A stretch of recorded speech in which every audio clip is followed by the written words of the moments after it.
มสาระความรู้ก่อนใครได้ที่ RSU Wisdom TV ทางระบบทีวีดาวเทียมหรือผ่านแอปพลิเคชัน RSU Wisdom TV ดาวน์โหลดแอปพลิเคชันได้ที่ Google Play และ App Store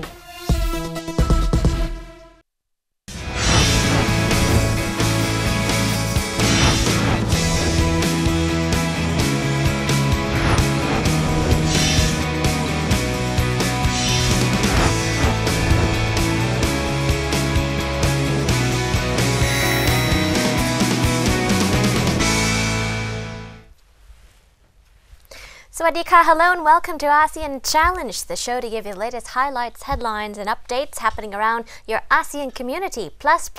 I'm Rosalyn Tepawan. สวัสดีครับขอต้อนรับท่านผู้ชมเข้าสู่รายการ ASEAN Challenge นะครับที่รายการที่จะเล่าเรื่องราวที่เกิดขึ้นรอบๆอาเซียนนะครับเป็นแบบ bilingual หรือว่า2ภาษาไทยกับอังกฤษครับผมดร.ดนุวัฒน์สาคริกครับ And starting off in English with ASEAN Around US. What's happening now around our ASEAN bloc over this week is a very important day, an important day for the entire planet, rather more of an important hour of Exactly. saving. And that is nothing apart from the Earth Hour. Right. And all the countries in Southeast Asia also participate in this Earth Hour campaign. Hundreds and hundreds of cities all around ASEAN and the world. More than 7,000 cities participated in Earth Hour that started back in 2007 in Sydney. And this Earth Hour kind of, you could say, dominoed all around the world and happens every year on the 28th of March this year. From 8:30 p.m. to 9:30 p.m., tons of cities, dozens, thousands of cities all around the world shut off their lights in main buildings, in unimportant rooms, for example, for 1 hour to save the earth. 8:30 until 9:30 p.m. local time. Local time. ครับเอาละครับมาช่วงแรกของรายการนะครับก็เป็นช่วง ASEAN Around US นั่นเองนะครับสำหรับวันนี้ก็จะเสนอเรื่องราวที่เกี่ยวข้องกับอาเซียนแล้วก็ประชาคมทั้งโลกเลยก็ว่าได้นะครับนั่นก็คือการเข้าร่วมนะครับในโครงการ Earth Hour นะครับในปีนี้ซึ่งปกติก็จะจัดกันเป็นประจำนะครับวันที่28นะครับมีนาคมช่วงเวลา 20:30 ถึง 3:30 นะครับก็หลายหน่วยงานก็พร้อมใจกันนะครับที่จะงดใช้ไฟฟ้าดับไฟกันเป็นเวลา1ชั่วโมงเต็มๆนะครับปี 2015 นี้ก็เพิ่งผ่านไปเมื่อวันเสาร์ที่ผ่านมานี้เองนะครับRight. The World, or rather the Worldwide Fund for Nature, WWF, had organized this ever since, every year, starting from Australia and Sydney back in 2007, when there was a very famous lights off event that took off in Australia and then kicked off and dominated around the world. Now, more and more countries are joining in on this special event that really saves the earth, Earth Hour. Now, it's become a mainstream movement around the world to save the earth and show commitment toward climate change. And altogether, it seems that we have lots of events happening around Thailand and also around Indonesia and the Philippines. So let's take a look at what's happening around Thailand first, shall we?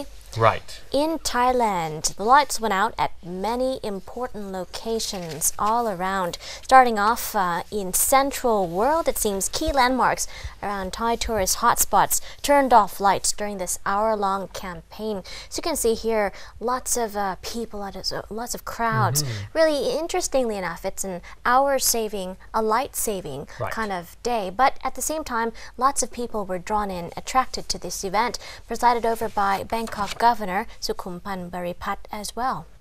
So Central World is the major shopping mall in Bangkok. Right. And also participated in the campaign of the Earth Hour นะครับท่านผู้ชมก็ไปดูกันเลยนะครับ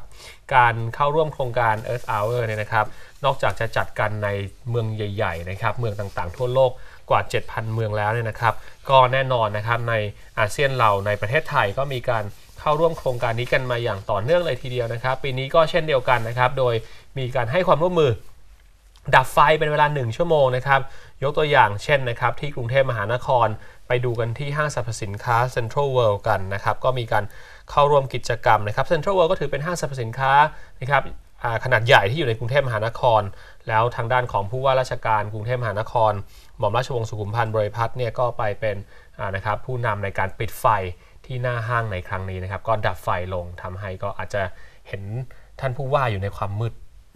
นิดหน่อยนะครับ Right. Everyone was in darkness, in the shadows for an hour in that event here. The event itself, according to the governor, is aimed at Thai youths. They want to encourage the youths to use energy more efficiently and make Bangkok a low carbon emission city, lower carbon emission city. He said that this event has been, you could say, Bangkok has joined in this event for 7 years straight so far, just to show Bangkok's commitment to this move. ครับก็ทางด้านของผู้ว่าราชการกรุงเทพมหานครก็บอกว่าถือว่าการปิดไฟนะครับก็เป็นสิ่งที่ดีเพราะว่าจะช่วยลดในส่วนของก๊าซคาร์บอนหรือว่าคาร์บอนเอมิชันลงได้นะครับโดยเฉพาะยิ่งเมืองใหญ่ๆเนี่ยก็มีการใช้พลังงานกันเยอะถ้าลดใช้พลังงานก็แน่นอนก็จะช่วยทำให้ปริมาณของก๊าซนะครับคาร์บอนเนี่ยออกสู่ชั้นบรรยากาศลดลงซึ่งก็จะดีต่อสภาพแวดล้อมหรือสิ่งแวดล้อมของโลกนะครับและนอกจากนั้นนี่ก็ถือว่ากรุงเทพมหานครได้เข้าร่วมโครงการ Earth Hour มานี่ไม่ใช่ครั้งแรกแต่ว่าท่านผู้ว่าบอกว่าเป็นปีที่7มาแล้วนะครับก็ต่อเนื่องทีเดียวนะครับ Right, and many more years to come in the future. With that said, though, this year's climate change, or rather this year's Earth Hour, has a theme organized by WWF. They said the theme is Change Climate Change. Change Climate Change. Change Climate Change. Quite a good name. Right? ใช่ไหมครับท่านผู้ชมในธีมนะครับหรือว่าแนวของงาน Earth Hour ในปีนี้เนี่ยก็มีความโดดเด่นทีเดียวนะครับเพราะว่าพูดถึงเรื่องของ climate change หรือว่าการเปลี่ยนแปลงของสภาพภูมิอากาศเพราะฉะนั้นปีนี้ธีมก็มาใหม่นะครับคือ change climate change ก็คือเปลี่ยนแปลงการเปลี่ยนแปลงของสภาพภูมิอากาศก็พูดง่ายว่าจะทำให้มันไม่เปลี่ยนนั่นเอง Right, exactly. Sounds good. Sounds good. Let's go from Thailand. Let's check out Indonesia now. Indonesia also joined in the Earth Hour, and in the capital Jakarta, lots of activities as well, just like in Bangkok. So, hopping over to Jakarta real quick. Jakarta joined in this global movement. They also switched off some of the lights of the city's biggest buildings. Jakarta first took place, or well, you could say took part in the event back in 2009. So right now, 29 cities in Indonesia have so far committed to this Earth Hour movement. So this is a chance for the public to step in and join in this event and preserve the earth as well, according to Indonesia's campaign. And here we'll also see photographs from photographer Jakarta resident here, Dito Biroyo. He was saying that this is a very opportune moment to join in this particular event at this year. Very beautiful actually in Jakarta, even without lights. Right. นะครับไปดูทางด้านของอินโดนีเซียกันบ้างนะครับจากกรุงเทพไปยังจาการ์ตากันนะครับแน่นอนว่าจาการ์ตานะครับก็เข้าร่วมในเรื่องของโครงการ Earth Hour ด้วยแน่นอนในวันเสาร์ที่28มีนาคมที่ผ่านมานะครับถือว่าเป็นเมืองใหญ่ทีเดียวสำหรับจาการ์ตาแล้วก็ได้มีการพร้อมใจกันนะครับที่จะปิดไฟตามตึกต่างๆที่ไม่จำเป็นนะครับในกรุงจาการ์ตาประเทศอินโดนีเซียนะครับก็ทางด้านของคุณดิโตบิโรโวนะครับซึ่งเป็นผู้ที่อาศัยอยู่ในเมืองจาการ์ตาแล้วก็เป็นช่างภาพด้วยนะครับก็บอกว่าแหมการปิดไฟในโครงการ Earth Hour นั้นเนี่ยมีประโยชน์มากทีเดียวนะครับเพราะว่าทำให้ผู้คนในจาการ์ตานั้นได้มีความตระหนักถึงเรื่องของ climate change หรือว่าการเปลี่ยนแปลงของสภาพภูมิอากาศนี่ประชาชนเขาก็รู้สึกว่าแฮปปี้นะครับที่เข้ามาร่วมโครงการนี้A lot of the public and the youth are very active in this movement, just to show you how much ASEAN cares about the environment. So this year is a collaborative event, you could say, that saves the earth, and just to show that countries that are still developing, considered developing countries, are still very conscientious about the environment and energy as well. Exactly, and it's not just, it doesn't have to be just the Earth Hour, you know, we can just turn off or switch off all the electric equipments whenever we don't use it. Right, this is to remind people not to forget to do that, to conserve energy. Exactly นะครับก็จริงๆไม่จำเป็นจะต้องทำเฉพาะEarth Hour ใช่คือตอนที่ไม่ใช้นะครับก็สามารถปิดสวิตช์นะครับไฟฟ้าได้เลย Right, any time of the day, whenever there's excess, just switch off the lights. Water as well. Exactly. Sometimes, you know, people fall asleep and forget to switch off the television. Well, sometimes accidents happen. Exactly. There you go. Reminds us to not do that so often. But not just the Thailand, Bangkok, Indonesia, Jakarta, but also the Philippines join in the event as well, as they have been doing for quite some time now as well. In the Philippines, another Asian nation from ASEAN, saw people marking Earth Hour as well this year. Campaigners in the Philippines took a different approach to Earth Hour. We saw more activities along the streets with people dancing and joining in fitness as well along the streets in dance routines for not just a more, you could say, energy preserving lifestyle, but more active one as well. More like a celebration. Yes. ครับนอกจากที่กรุงเทพในประเทศไทยนะครับนอกจากที่จาการ์ตาของอินโดนีเซียก็ไปดูอีกที่หนึ่งในอาเซียนนะครับก็คือที่ฟิลิปปินส์นั่นเองนะครับก็เข้าร่วมการปิดไฟในโครงการ Earth Hour ด้วยนะครับแล้วก็ที่สำคัญเนี่ยที่ฟิลิปปินส์เนี่ยประชาชนเขาออกมามีกิจกรรมเยอะทีเดียวนะครับไม่ว่าจะเป็นการออกมาเต้นนะครับอันนี้ปิดมืดสนิทเลยนะครับ completely dark completely black Wow, there you go. And during the blackout time, people were still quite active. There were still events going around where people would wear glow-in-the-dark shirts, wave accessories around, even engage in hour-long aerobic dance exercises to really just pass the time, pass the hour. Dance in the dark. Dancing in the dark. Dancing Not in the dark. rain, right? This time in the dark. In the dark. But seem they really enjoy this event. Right. See, they're waiting for the time to pass here, dancing in the dark with glow sticks. ใช่ครับก็ชาวฟิลิปปินส์นะครับที่มะนิลานี่โอ้โหออกมาเนี่ยนะครับมีการคล้ายๆกับเป็นกิจกรรมบันเทิงเลยนะครับเต้นรำกันแล้วก็สนุกสนานกับการแสดงดนตรีท่ามกลางความมืด Talking about exercising though and dancing, right now a big hit in the exercise industry you could say is the Zumba dance. And a big hit in the Philippines, all around ASEAN you could say even, is Zumba exercise routines. And so this is what they were engaging in. Zumba. It's an exercise. It's an exercise dance. Not T25. Not T25. No. Maybe you can try to do that. Maybe we can combine it. Wow, someone will get injured. Yes, there you go. So the Philippines has been one of the movement's biggest supporters so far. They've also joined in from 2009 to the present, according to WWF for Nature. ครับสำหรับฟิลิปปินส์นะครับก็เข้าร่วมโครงการ Earth Hour ก็ไม่ใช่ปีนี้เป็นปีแรกอีกเช่นเคยนะครับก็เข้าร่วมมาตั้งแต่ปี 2009 แล้วนะครับนี่ข้อมูลทั้งหมดนี้ก็มาจากทางด้านของ WWF หรือว่า World Wildlife Fund for Nature นั่นเองนะครับ So it feels like another countdown. We just saw the countdown board there, but it's not the countdown to a new year. Not a New Year countdown. Not a New Year countdown, but it has that same energy. That kind of feeling, 5, 4, 3, 2, and 1. Blackout. There you go. We'll keep you posted on more joint collaborative events like these. A very useful event, actually. Very helpful. And very sustainable event. And very sustainable indeed. We'll keep you posted on more of those to come, where ASEAN joins together in worldwide events. Yep. That aside, let's take a short break. When we come back, more headlines coming up for you for this past week on ASEAN Hot Issues. Stay tuned.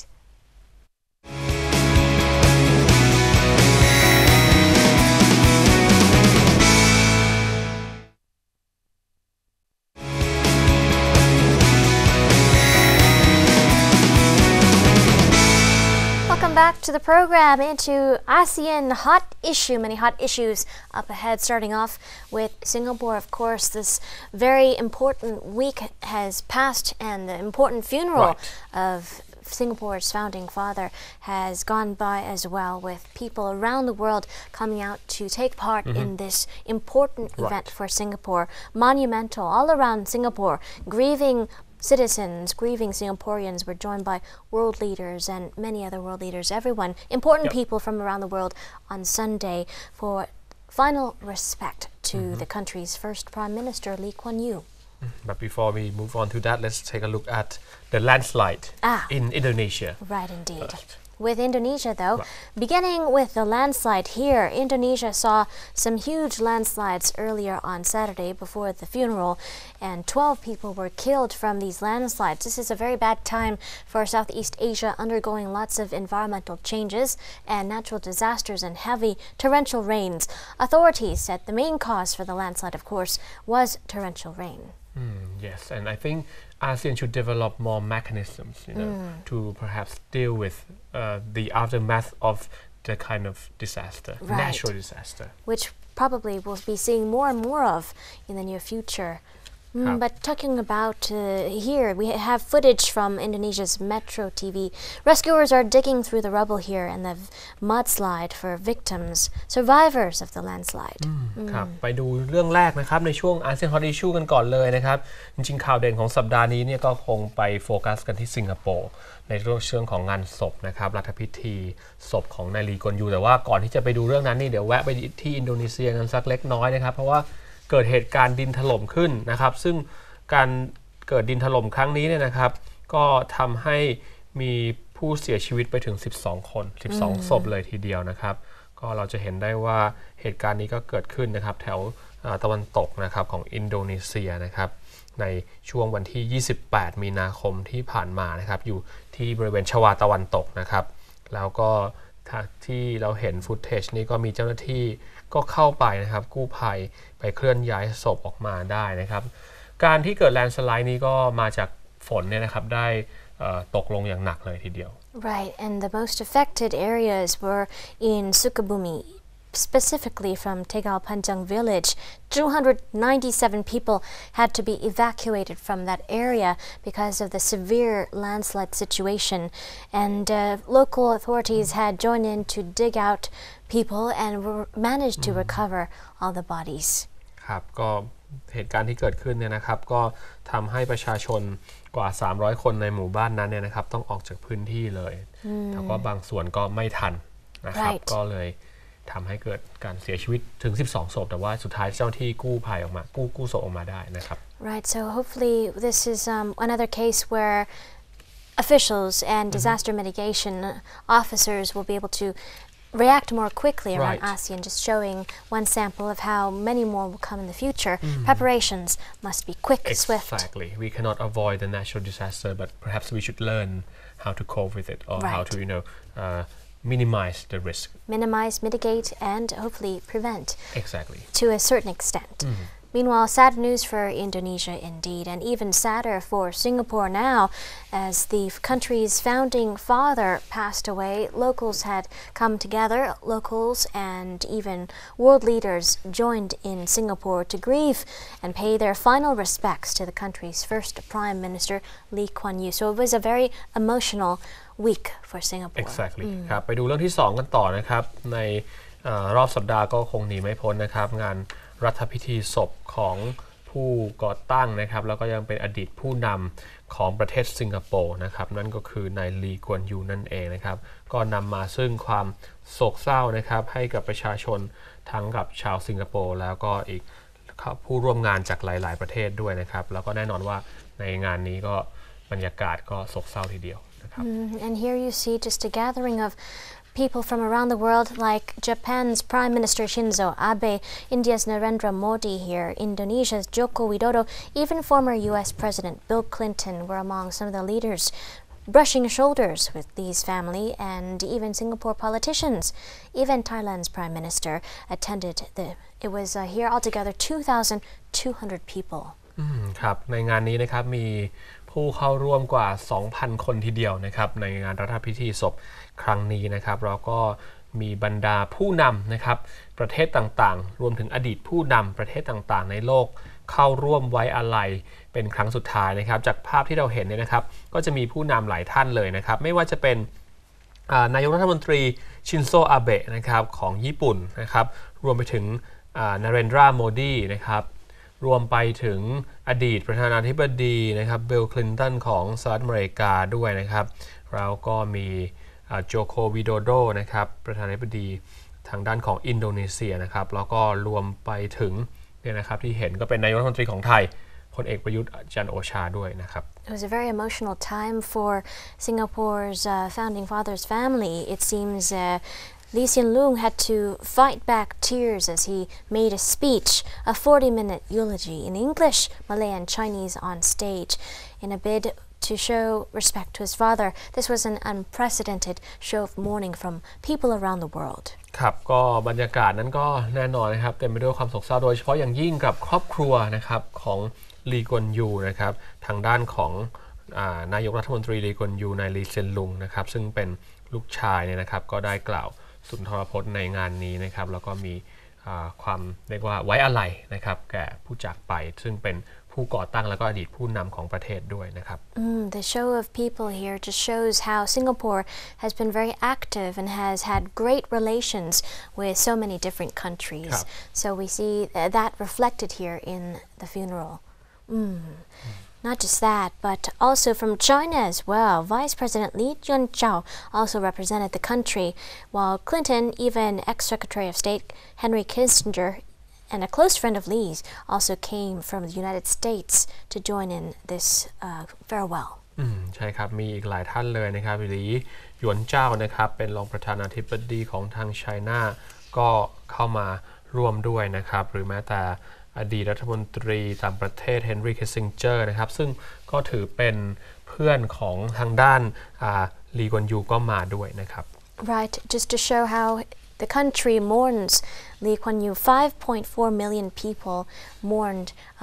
the passing of former leader here. Almost 500,000 people went to see Lee lying in state over the past 4 days alone in a huge mass visit here, queuing in the tropical sun right now. It's quite hot in Singapore. For up to 10 hours to pay their respects. More than 1 million have so far visited various condolence sites around Singapore, set up at various community centers across the nation. ครับก็มีผู้เข้าร่วมแสดงความเสียใจจริงๆไม่ใช่เฉพาะที่รัฐพิธีแต่ว่าจริงๆถ้านับแล้วเนี่ยก็นับเป็นล้านคนเลยทีเดียวนะครับเพราะว่ามีจุดที่ให้สามารถแสดงความไว้อาลัยนะครับได้หลายๆจุดก็ประชาชนก็หลั่งไหลกันไปตามจุดเหล่านั้นนะครับก็ถือเป็นผู้ที่มีผลงานนะครับการพัฒนาประเทศสิงคโปร์ยังเห็นได้ชัดเลยในรอบหลายสิบปีที่ผ่านมานะครับ Right, so definitely a very important week for Singapore as the world and also Singapore pays their final farewells to the former founding father of Singapore. Yes. So very important indeed. So condolences once again. ก็รวมแสดงความเสียใจไว้อาลัยมาณโอกาสนี้ด้วยนะครับ So we go here from Singapore on a very solemn note here over to a lighter note from Myanmar.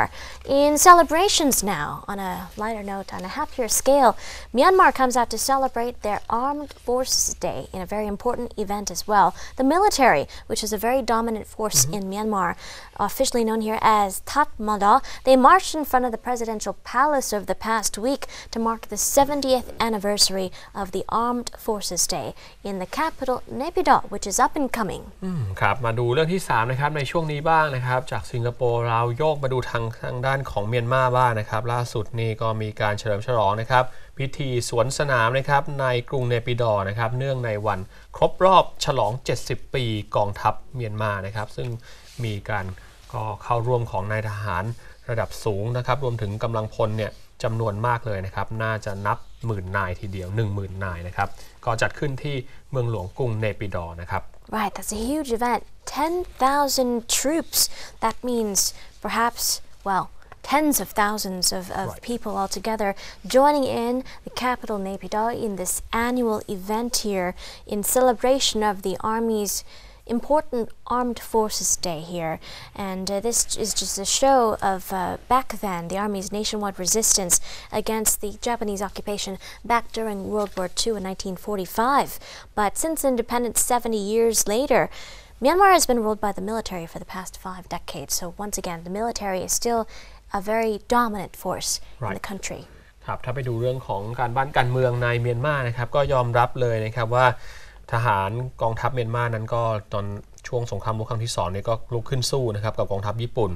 แล้วหลังจากสงครามโลกครั้งที่2เนี่ยนะครับเมียนมาก็ถูกปกครองโดยรัฐบาลทหารเรียกว่าแทบจะเป็นส่วนใหญ่เลยนะครับจนมาถึงปัจจุบันแต่ว่าถึงแม้ว่ายังมีทหารปกครองอยู่แต่ว่าก็มีความเคลื่อนไหว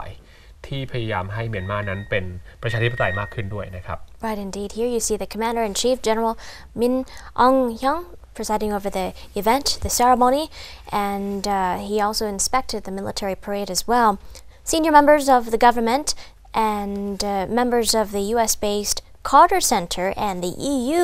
have also been invited to monitor the general election in the year, later on in the year, and it's the first time here in 65 years the country will officially call in Western poll observers as everyone anticipates upcoming elections. Back then, in 2010, foreign observers were not allowed. So this is a move to show more open openness, right? More democratization and more advancement. ครับก็ในการนี้นะครับเราจะได้เห็นกระบวนการของการสร้างความเป็นประชาธิปไตยในเมียนมาเนี่ยเพิ่มขึ้นด้วยนะครับจะเห็นได้จากการที่เหล่าบรรดาผู้นำทางทหารของพม่าเลยนะครับได้ออกมานะครับพูดว่าก็แน่นอนจะมีการสนับสนุนนะครับการเลือกตั้งโดยมีการเชื้อเชิญเหมือนกันนะครับให้ชาติตะวันตกเนี่ยเข้ามาสังเกตการณ์นะครับในการเลือกตั้งด้วยก็เรียกว่าจะทำการเลือกตั้งให้มันมีความโปร่งใสนะครับเพราะว่าที่ผ่านมาก็อาจจะมีการวิจารณ์กันเยอะว่าการเลือกตั้งในพม่าก็มีนะครับแต่อาจจะไม่โปร่งใสไม่เป็นธรรมหรือเปล่าครั้งนี้ก็ทางด้านทหารก็บอกว่าสามารถให้ชาติตะวันตกเข้ามาสังเกตการณ์ก็ได้นะครับ Initially, Myanmar in the 2012 by-elections, they only invited Southeast Asian observers. Rather Southeast Asian nation observers to their by-elections. But now, the country is warming up to more Western observers as well. More open. More open. Yes. ครับก็ที่ผ่านมานะครับสำหรับผู้สังเกตการณ์เนี่ยพม่านั้นอาจจะหรือว่าเมียนมาเนี่ยอาจจะเชื้อเชิญแค่บรรดาประเทศสมาชิกอาเซียนแต่ว่าตอนนี้เนี่ยนะครับก็มีการพูดถึงการเชื้อเชิญบรรดาชาติตะวันตกให้เข้ามาเพิ่มด้วยเพราะฉะนั้นก็ถือว่าเป็นกระบวนการที่เขาบอกว่าจะเป็นประชาธิปไตยกันมากขึ้นละนะครับโปร่งใสมากขึ้นSo Myanmar is moving ahead along full throttle there and different pace here from the Philippines though. Right. In the Philippines now, the country is going to once again resume repair and reconstruction in the disputed South China Sea. So they are also going back to basics and moving ahead with reconstruction after activities had stopped over the past year due to a lot of concerns over the dispute between different countries and even the, you could say, clash with China as well. ครับโยกมาดูทางด้านของจากพม่านะครับมาดูที่ฟิลิปปินส์กันบ้างนะครับล่าสุดนี้ก็มีการออกมานะครับทางรัฐมนตรีต่างประเทศฟิลิปปินส์นะครับก็พูดในแนวเดิมเหมือนที่เคยได้ยินกันมานะครับก็คือทางด้านจีนนะครับไปบอกว่าจีนนั้นเนี่ยเตรียมที่จะยึดนะครับในส่วนของทะเลจีนใต้หรือว่ายึดครอง South China Sea ไปแล้วนะครับ Right. Earlier on, since last October, Myanmar, rather Manila this time, had called on all countries to join in, stop construction work altogether in the disputed area on the small islands and reefs around the South China Sea area. And virtually all had been claimed by China. This was a means of protesting Chinese activity along that disputed area. But now the works will continue. So the works here include repairing ships, airstrips also, and a lot of other facilities around that area. ครับถึงแม้ว่าจะมีการก็บอกกันนะครับว่าจีนพยายามที่จะยึดครองแล้วก็จริงๆมีการเรียกร้องในประเด็นนี้นะครับต่อเนื่องมาไม่ใช่เฉพาะตอนนี้แต่ว่าเรียกร้องกันต่อเนื่องมานานพอสมควรแล้วนะครับเพราะว่าฟิลิปปินส์ก็กล่าวหานะครับว่าจีนเขาอยากได้ทรัพยากรต่างๆหรือว่าจะไปยึดครองนะครับบริเวณนั้นเนี่ยเพื่อจะได้ไปหาผลประโยชน์ต่อไปนะครับแต่ว่าอย่างไรก็ตามนะครับก็ยืนยันนะครับที่จะทวงสิทธิหรือว่าอำนาจนะครับเหนือบริเวณ South China Sea ที่เขาคิดว่าที่ทางด้านของมะนิลาเนี่ยก็คิดว่าน่าจะเป็นของทางด้านมะนิลาหรือว่าของฟิลิปปินส์นั่นเองนะครับ Right, so it raises the question of whether or not these construction works will actually cause more problems between the nations because initially the Philippines had stopped construction activities over the past year because they were worried about the arbitration complaint filed against China and how that would affect you could say, the balance right there. But now both sides, you could say both China and the Philippines are continuing construction. China itself is actually undergoing massive reclamation works in that area. Taiwan, Malaysia, Vietnam are also making improvements to their facilities as well. So everybody is going ahead with construction. ครับก็คือทุกคนก็ไม่สนใจ นะครับคือทุกประเทศตอนนี้เนี่ยก็พยายามถือว่าก็ที่บริเวณนั้นเป็นของตัวเองเพราะฉะนั้นโครงการที่จะเป็นเกี่ยวข้องกับการก่อสร้างดำเนินการปรับปรุงต่างๆนะครับซ่อมเรือก่อสร้างโครงสร้างต่างๆเนี่ยต่างคนก็ต่างทำเพราะเขาก็นึกว่า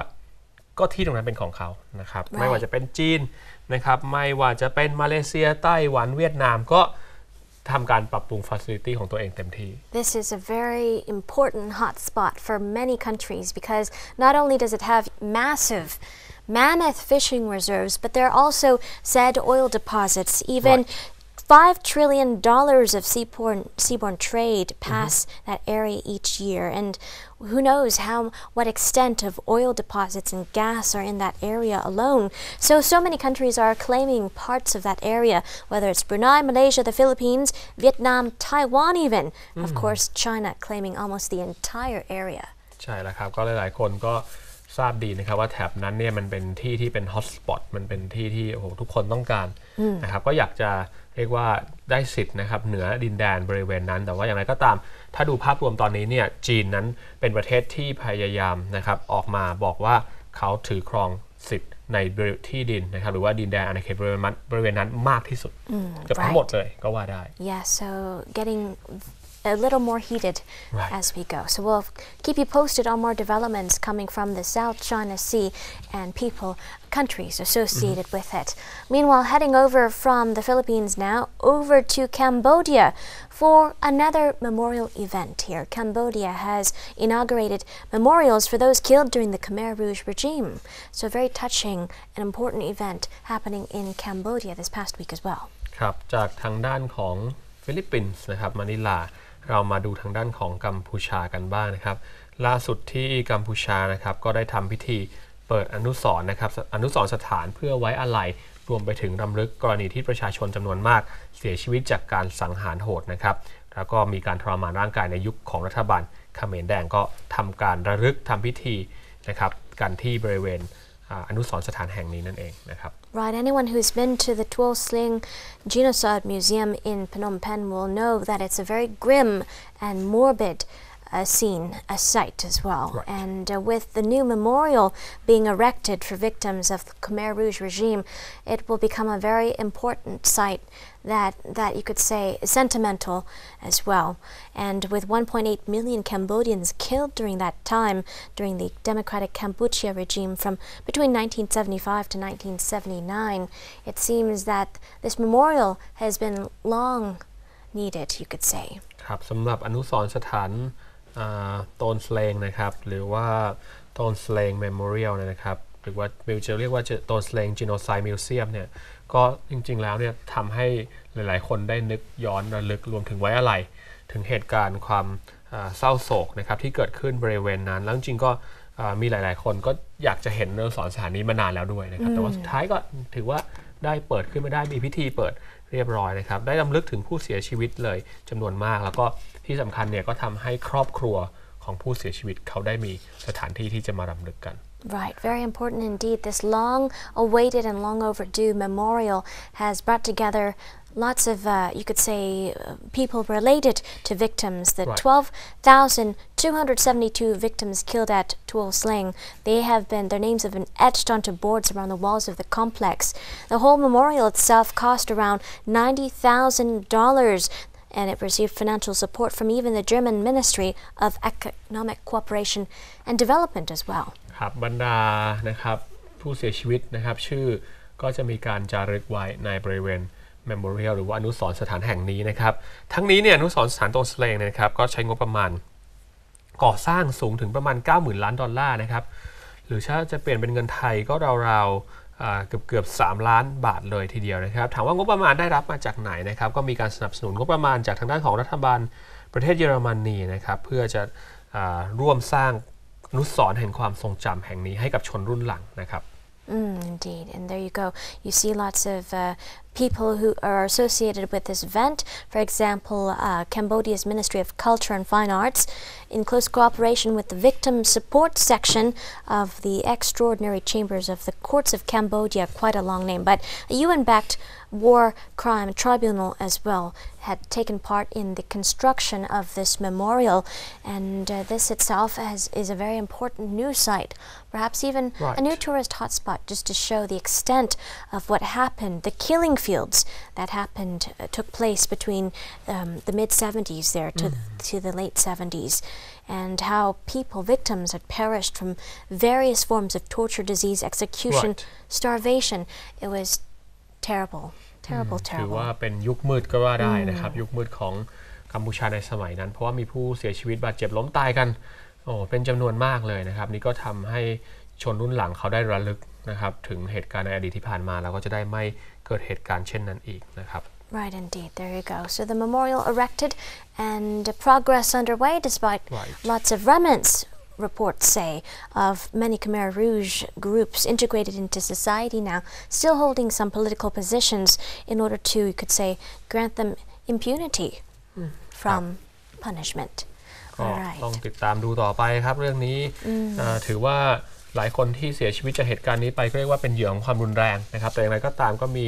การวิพากษ์วิจารณ์กันเหมือนกันนะครับว่าบางคนในกลุ่มเขมรแดงก็ยังมีอำนาจอยู่ในสังคมปัจจุบันนะครับอนาคตทางการเมืองมันจะเป็นอย่างไรนะครับต่อไปแต่ก็ขอเรียกว่าอย่าให้เกิดเหตุการณ์แบบนี้ขึ้นอีกเลย Right, indeed. So learning from the past and from history. That aside now, time for a short break. When we come back, more events for you coming up in your ASEAN calendar. Stay tuned.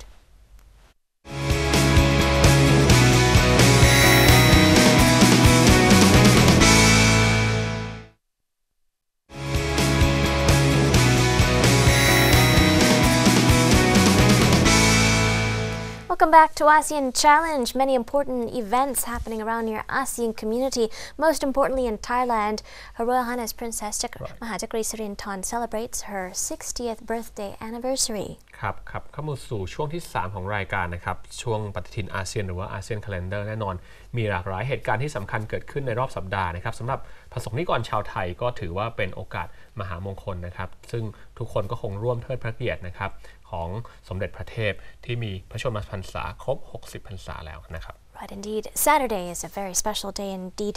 and with many colors representing different days of the week. So for Her Royal Highness's birthday, everybody is wearing purple, hence ใช่ครับก็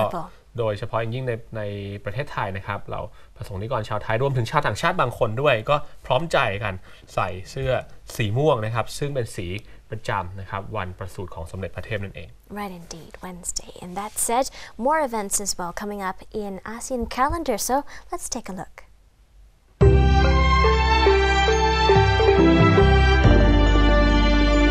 The Kingdom of Thailand this year celebrates the most auspicious occasion of Her Royal Highness Princess Mahajakri Sirinthorn's 60th birthday anniversary. Her Royal Highness Princess Mahajakri Sirinthorn was born on April 2nd, 1955. She is the third child and second daughter of His Majesty King Bhumibol Adulyadej, King Rama IX, and Her Majesty Queen Sirikit of Thailand. Her Royal Highness the Princess holds honorary degrees in geography, Chinese studies of humane letters, agriculture, botany, Chinese, pharmacy, information technology, rural technology, public health, humane letters, regional development strategies, environmental science, veterinary medicine, physics and laws. In addition to her knowledge of Pali, Sanskrit, and Cambodian, Her Royal Highness the Princess is communicative in both English and French and has been learning Chinese, German, and Latin. Princess Sirinthorn is ambitious to ensure that every Thai children and youths have adequate nutrition and educational opportunities, which will lead to sweeping national developments. In 1980, she launched the pilot project Agriculture for School Lunch at Border Patrol Police schools in Kanchanaburi, Ratchaburi, and Prachuap Khiri Khan provinces. Students at the schools began growing their own produce and preparing their own meals. The concept was such a success that it was extended to more than 700 schools in remote areas around the country and now encompasses culture, local wisdom, and care for the environment. Thai people deeply love Her Royal Highness Princess Mahajakri Sirinthorn. They have acknowledged her long-standing efforts to help people in distress and her unselfish service to humanity, regardless of socio-economic status, creed, race, or nationality. Her dedication has not only been known among Thais, but also people from other countries. On this auspicious occasion, the Thai nation expresses the most humble wishes for the beloved princess, Her Royal Highness Princess Mahajakri Sirinthorn, for a long, healthy, and happy life. The Thai government has invited individuals, associations, foundations, and organizations to display on their offices and houses a purple flag with the ceremonial emblem on the celebrations from the 1st of January to the 31st of December 2015. Also, the public are invited to wear purple shirts with the ceremonial emblem on the 2nd of April as an expression of love and respect for Her Royal Highness. Purple is the color of Saturday, the birthday of the princess.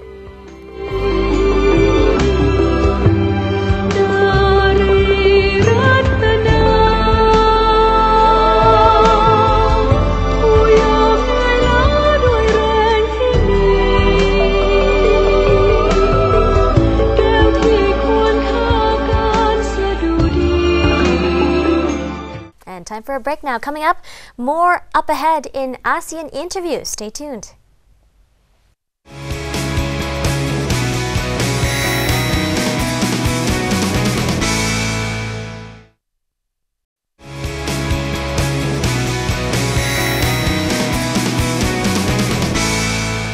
Welcome back to ASEAN Challenge. Up ahead, we have an ASEAN Interview, an important character. Right ครับในช่วงสุดท้ายนะครับก็เป็นช่วง ASEAN Interview หรือว่าช่วงสัมภาษณ์นะครับวันนี้มีเรื่องราวที่น่าสนใจจริงๆครับ Let's take a listen.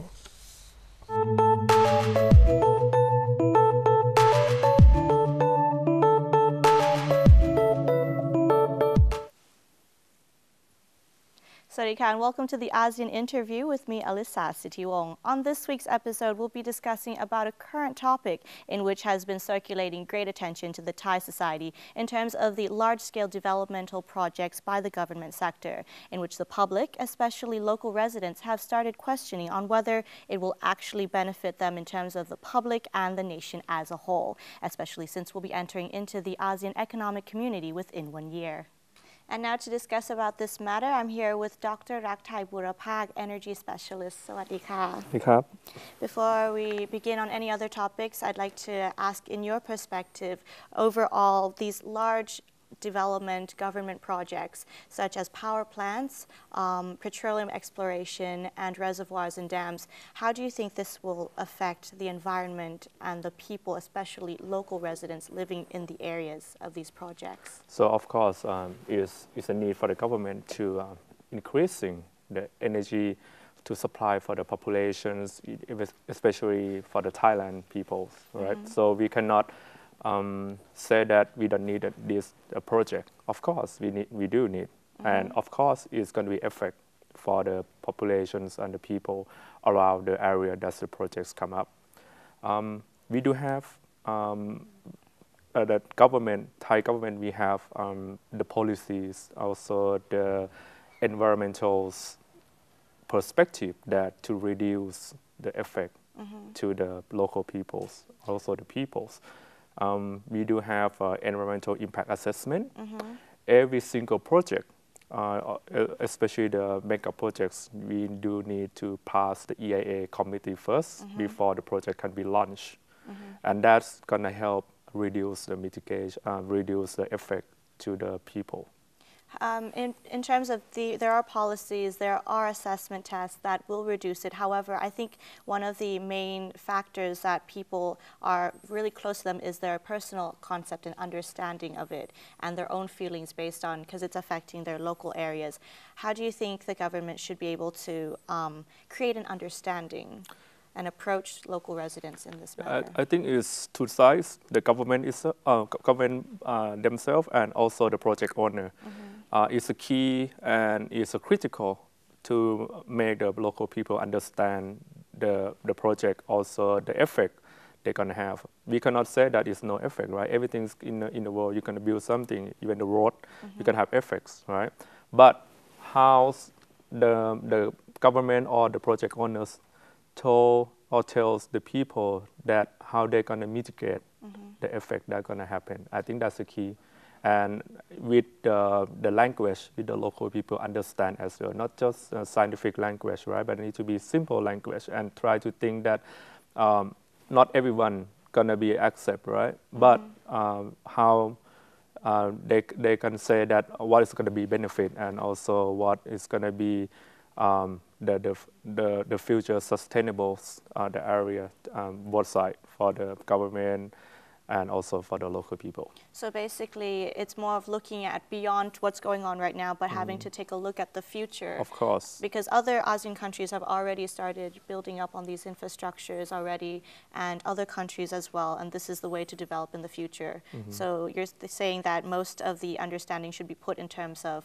they should look at the future of the benefits from it. Both sides. Both sides. Both sides, right?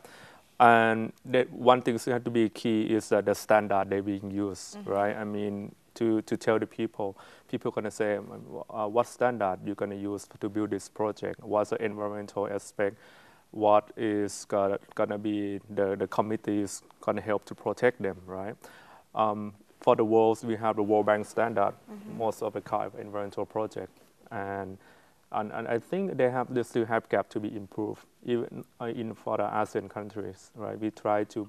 push the standard close to the World Bank standard, and I think that's a key, and it have to be worked all together in ASEAN countries to close this gap.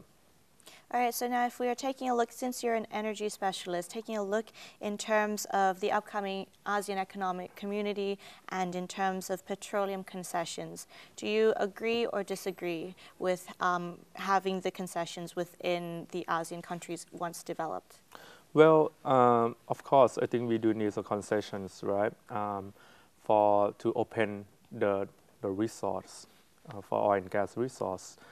for the futures.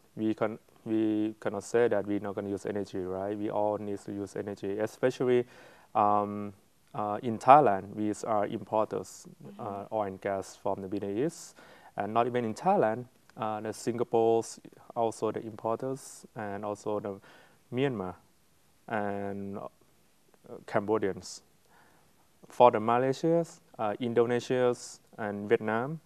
even Brunei, they could be an oil and gas export already. So they have a lot of resources, and in which we need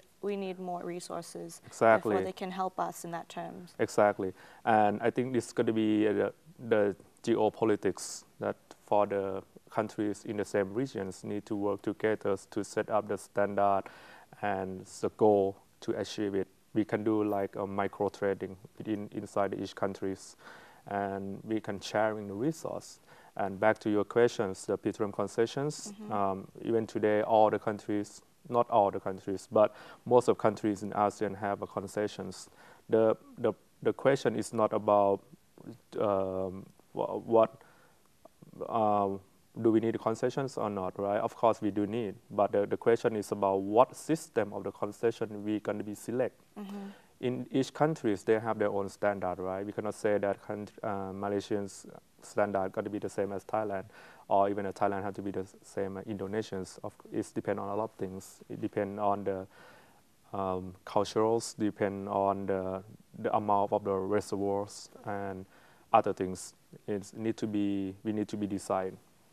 Now, taking a look at seeing that there should be concessions, and as you mentioned that other countries have been doing it as well. But if we take a look at some specific countries who might have had effects that are quite great in terms of especially directly to the population, if we take a look at Venezuela, for example, in which there have been concessions and the private sector has come in, foreign investors have come in the end, what happened is the prices started to increase, affecting prices of local market goods as well, creating a whole increase in the cost of living for people. Do you think that would be something that we will have to fear if it happens to us, if we go into allow concessions? Well, I think that's a good questions. I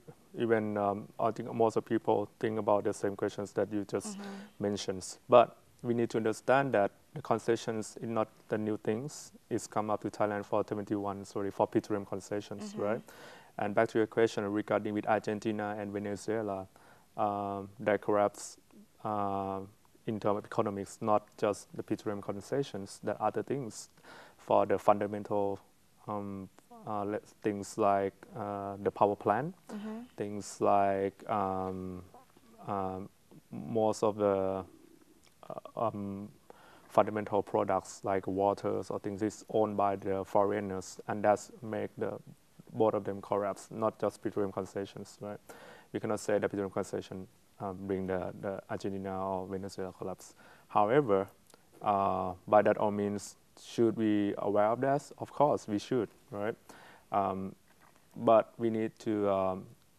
look at in the detail and see that what is going to be inside the concessions for the Thailand. So it's just one factor that could create or lead to in that direction, but then it's, of course, like you mentioned, it's several factors that has led Venezuela and Argentina into that area. But in terms of petroleum concession, do you think there should be, what way should it be regulated to avoid not inputting the country to go in that direction? We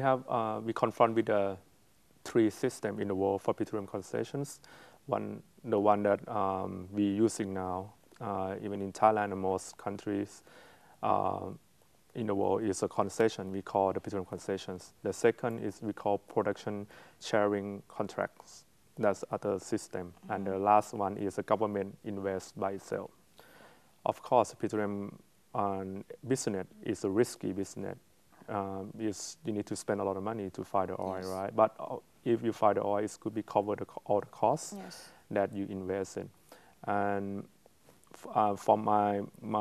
opinions for the ASEAN countries, I think the government invent itself maybe not a good idea. So we have really two choices left, which is petroleum concessions and also production sharing contracts, right?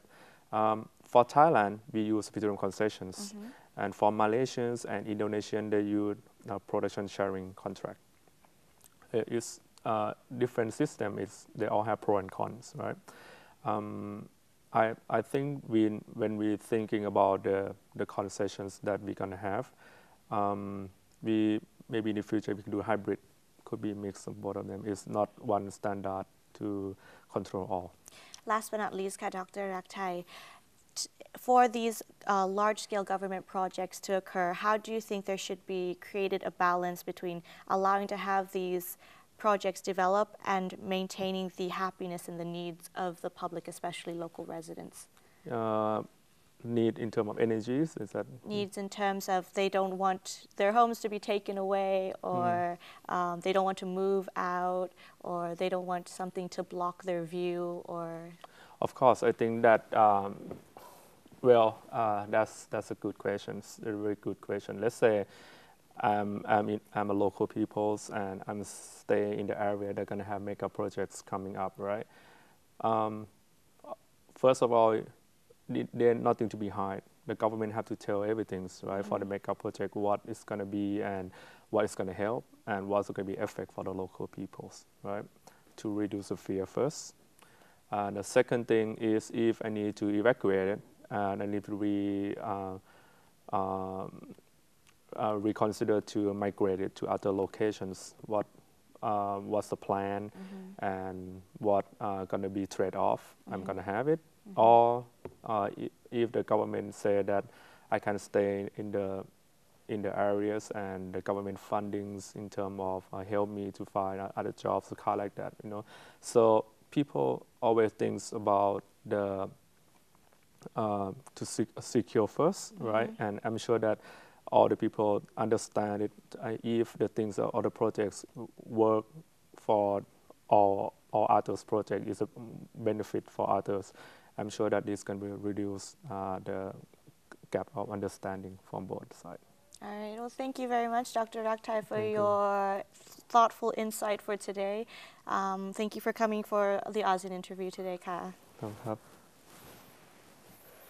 ในประเทศอาเซียนแต่ละประเทศค่ะสามารถผลิตทรัพยากรได้ไม่เท่ากันทำให้เรามีวิธีการจัดการทรัพยากรที่แตกต่างกันไปค่ะและในประเทศไทยนั่นเองก็มีวิธีแบบสัมปทานซึ่งดร.รักไทยชี้ว่าประชาชนยังขาดความเข้าใจในโครงการพัฒนาขนาดใหญ่ซึ่งเป็นหน้าที่ของภาครัฐค่ะที่จะต้องให้ข้อมูลอย่างโปร่งใส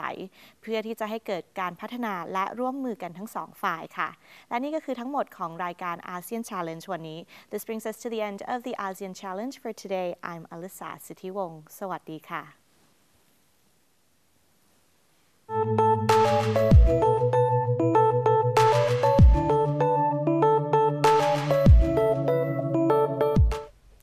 Thank you very much for that interview, and that wraps up ASEAN Challenge for this week. Thanks for tuning in, and we hope to see you again soon next week. สวัสดีค่ะ สวัสดีครับ